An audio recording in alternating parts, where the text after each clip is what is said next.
Dear teachers, good morning. UGTRB Physical Education எக்ஸாமுக்காக முதல் பாடமான Principles and History of Physical Education பாடத்தின் முதல் பகுதியான Meaning of Physical Education பகுதியில் சில கேள்விகளை படிக்கலாம். Physical Education என்பது மனிதனுடைய எந்த வளர்ச்சியை நோக்கமாக கொண்டுள்ளது? உடற்கல்வி என்பது மனிதனுடைய எந்த வளர்ச்சியை நோக்கமாக கொண்டுள்ளது? நம்முடைய உடல், நம்முடைய மனம் மற்றும் சமூகத்தினுடைய வளர்ச்சியை நோக்கமாக கொண்டது தான் இந்த உடற்கல்வி ஆகும். ஓகேவா? தென் உடற்கல்வி மூலம் எது உருவாகின்றது, எது ஃபார்ம் ஆகின்றது? டிசிப்ளின் அல்லவா, ஒழுக்கம். உடற்கல்வி மூலம் ஒழுக்கமானது உருவாகின்றது. ஓகேவா? தென் உடற்கல்வி பாடமானது பள்ளிகளில் ஏன் கற்பிக்கப்படுகின்றது? நம்முடைய உடல் மற்றும் மன வளர்ச்சிக்காக பள்ளிகளில் கற்பிக்கப்படும் பாடம்தான் உடற்கல்வி ஆகும்.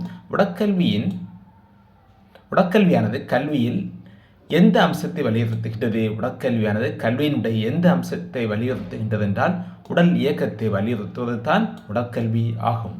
உடற்கல்வி என்ற சொல்லில் அல்லது பிசிக்கல் எஜுகேஷன் என்ற சொல்லில் பிசிக்கல் என்றால் என்ன?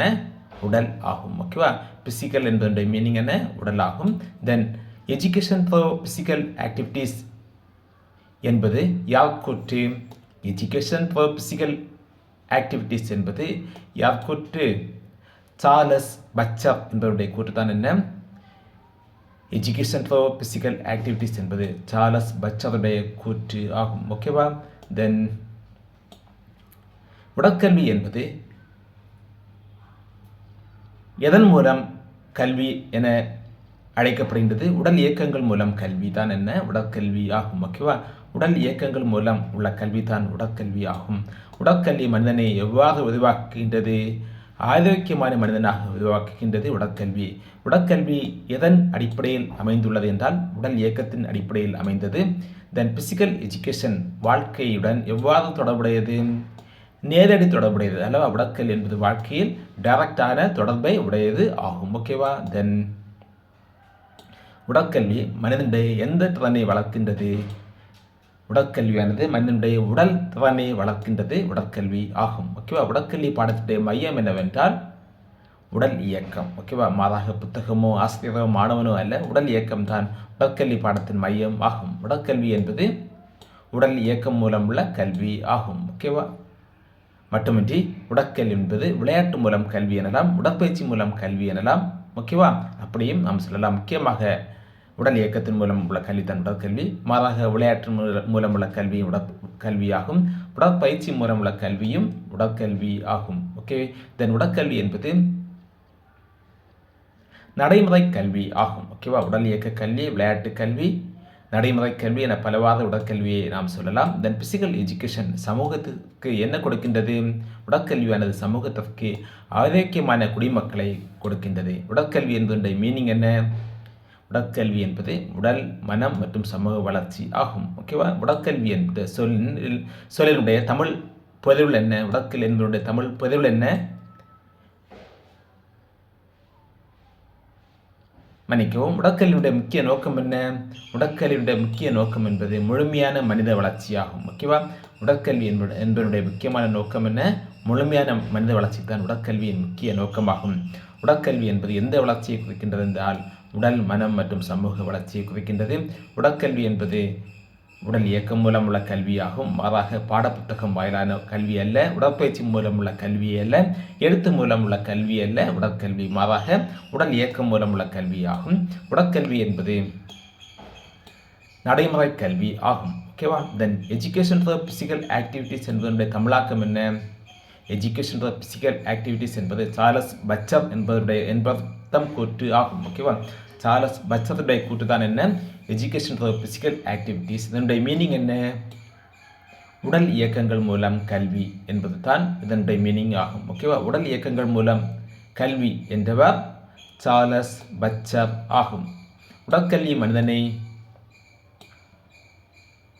முழுமையான மனிதனாக உருவாக்குகின்றது. ஓகேவா? உடற்கல்வி மனிதனை முழு மனிதனாக உருவாக்குகின்றது. உடற்கல்வி என்பது அறிவு, உடல், மனம் வளர்ச்சி ஆகும். ஓகேவா? வளர்ச்சியை நோக்கமாக கொண்டது ஆகும். உடற்கல்வி என்பது நம்முடைய அறிவு, நம்முடைய மனம், நம்முடைய வளர்ச்சியை நம்முடைய உடல் வளர்ச்சியை எல்லாம் நோக்கமாக கொண்டது. ஓகே, நம்முடைய அறிவு வளர்ச்சி, நம்முடைய மனம் வளர்ச்சி, நம்முடைய உடல் வளர்ச்சியை நோக்கமாக கொண்டது தான் உடற்கல்வியாகும். உடற்கல்வி என்பது எந்த இயக்கத்தை அடிப்படையாக கொண்டது என்று படித்தோம்? உடல் இயக்கத்தை அல்லவா? இந்த உடற்கல்வி குழந்தைகளுக்கு என்ன கற்றுக் கொடுக்கின்றது? என்ன கொடுக்கின்றது? ஆரோக்கியத்தை கற்றுக் கொடுக்கின்றது அல்லவா? ஆரோக்கியத்தை கொடுப்பது தான் உடற்கல்வியாகும். மாறாக மற்ற கல்விகள் எதுவும் ஆரோக்கியத்தை கொடுக்காது. உடற்கல்வி மட்டும்தான் ஆரோக்கியம் கொடுக்கும் கல்வியாகும். உடற்கல்வி என்பது முழுமையான வளர்ச்சிக்கான கல்வியாகும். ஓகேவா? முழு வளர்ச்சிக்கான கல்வி தான் உடற்கல்வி. உடற்கல்வியின் அடிப்படை அழகு என்பது உடல் இயக்கம். ஓகேவா? உடற்கல்வி சமூகத்தில் எதை வளர்க்கின்றது? உடற்கல்வியானது சமூகத்தில் ஒற்றுமையை வளர்க்கின்றது அல்லவா? உடற்கல்வி என்பது செயல்பாடுகள் மூலம் உள்ள கல்வியாகும். உடற்கல்வி மனிதனுடைய எந்த திறனை வளர்க்கின்றது? நம்முடைய உடலுடைய, நம்முடைய மனிதனுடைய, நம்முடைய சமூகத்தில் உள்ள அனைத்து திறன்களையும் வளர்ப்பது தான் உடற்கல்வி ஆகும். உடற்கல்வி என்பது வாழ்க்கை கல்வி ஆகும். ஓகேவா? தென் உடற்கல்வி என்பது உடல் இயக்கத்தின் கூட தொடர்புடையதுதான் இந்த உடற்கல்வி ஆகும். உடற்கல்வி மாணவர்களுக்கு எதை கற்பிக்கின்றது? உடற்கல்வியானது ஒழுக்கத்தை கற்பிக்கின்றது அல்லவா? உடற்கல்வி என்பது டேஸ் கல்வியினுடைய ஒரு பகுதியாகும். நம்முடைய பொது கல்வியினுடைய ஒரு பகுதி தான் என்ன? உடற்கல்வியாகும். உடற்கல்வி மனிதனை எப்படி பாதுகாக்கின்றது? நோய்களிலிருந்து பாதுகாப்பது தான் உடற்கல்வி ஆகும். ஓகேவா? நம்முடைய நோய்களிலிருந்து பாதுகாப்பது தான் மனிதனை பாதுகாப்பது உடற்கல்வி ஆகும். உடற்கல்வி என்பது எந்த காலகட்டத்திற்கு தேவையானது? குழந்தை பருவத்திலும், இளமையிலும், முதுமையிலும் என அனைத்து வயதுகளுக்கும் தேவையானது தான் உடற்கல்வி ஆகும். உடற்கல்வி மனநலத்திற்கும் உதவும். ஓகேவா? தென் உடற்கல்வி என்பது நம்முடைய உடல், மனம் மற்றும் சமூக வளர்ச்சியை ஒருங்கிணைக்கின்றது. உடற்கல்வி என்ற சொல்லி முதலில் பயன்படுத்திய நாடு இது என்றால் கிரேக்க நாடு அல்லவா? ஒலிம்பிக் தாயகம் தான் கிரேக்க நாடு. ஆகவே உடற்கல்வி என்ற சொல்லி முதலில் பயன்படுத்திய நாடு உடற்கல்வி இந்த கிரேக்க நாடாகும். கல்வியின் எந்த அம்சத்தை வலியுறுத்துகின்றது என்றால் உடற்கல்வியானது கல்வியினுடைய செயல் அம்சத்தை வலியுறுத்துகின்றது அல்லவா? அதனுடைய செயல்பாடுகள் தான் உடற்கல்வி அல்லவா? உடற்கல்வி மூலம் மாணவர்கள் எதை அடைகின்றனர்? தன்னம்பிக்கை அடைகின்றனர். உடற்கல்வி என்பது உடலை என்ன செய்கின்றது? வலுப்படுத்துகின்றது அல்லவா? உடற்கல்வி என்பது மனிதனுடைய உடலை வலுப்படுத்துகின்றது. உடற்கல்வி என்பது சமூக ஒழுக்கத்தை வளர்க்கின்றது. ஓகே, தென் உடற்கல்வி என்பது உடல் சார்ந்த கல்வி என்று படித்தோம். அதே போன்று செயல் சார்ந்த கல்வியும் உடற்கல்வி ஆகும். ஓகேவா? உடற்கல்வி மனிதனுடைய வாழ்க்கை தரத்தை உயர்த்துகின்றது. ஓகேவா? வாழ்க்கையை உயர்த்துவது, வாழ்க்கையுடைய அந்த சூழ்நிலைகளை மேம்படுத்துவது, உயர்த்துவது உடற்கல்வி என்பது உடல் இயக்கத்தின் மூலம் உள்ள கல்வி ஆகும். ஓகே, தென் உடற்கல்வி நம்முடைய தலைமை லீடர்ஷிப்பை, நம்முடைய குழு வேலைகளை, நம்முடைய ஒழுக்கத்தை மேம்படுத்துகின்றது. உடற்கல்வி என்பது நம்முடைய உடலை, நம்முடைய மனதை, நம்முடைய சமூகத்தை சமநிலைப்படுத்துகின்றது. ஓகேவா? நம்முடைய உடல் மனதுடன், அதே போன்று நமது மனம் சமூகத்துடன், நம்முடைய உடல் சமூகத்துடன் சமநிலைப்படுத்துவது தான் உடற்கல்வி ஆகும். ஓகேவா? தென் அடுத்த கேள்வி, உடற்கல்வியானது கல்வியின் எந்த நிலைக்கு முக்கியம்? வாழ்க்கை முழுவதும் முக்கியம் தான் உடற்கல்வி ஆகும். ஓகேவா?